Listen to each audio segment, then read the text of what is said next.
A standing ovation after a long struggle to reach a landmark deal.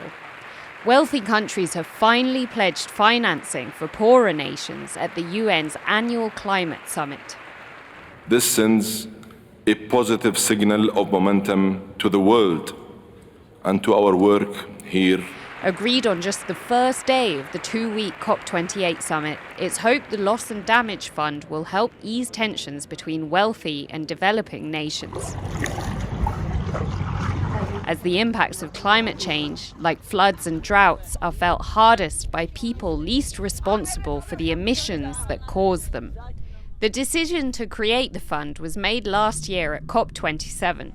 This year in Dubai, host country UAE and Germany both pledged $100 million each, almost half of the total initial funding of nearly $429 million.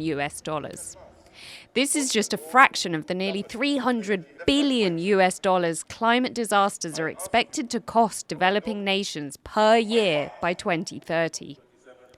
Many experts and activists are skeptical that the fund will raise anything close to that amount, or how long the pledges will last. I think it doesn't solve all the questions regarding the sustainability of sources of finance in particular. And there's a lot of questions as well on who will be eligible to the fund and how do we sustain finance to keep flowing to it.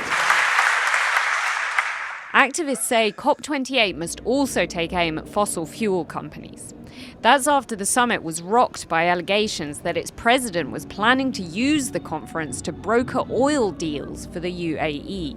We have to ensure that we have a fossil fuel phase out in the final outcome of the text, and we need states to sign on the Fossil Fuel Non-Proliferation Treaty, and we need to ensure that loss and damage finance comes through in the form of grants and not loans, and we have concrete actionable goals for adaptation and drastically reduce carbon dioxide emissions.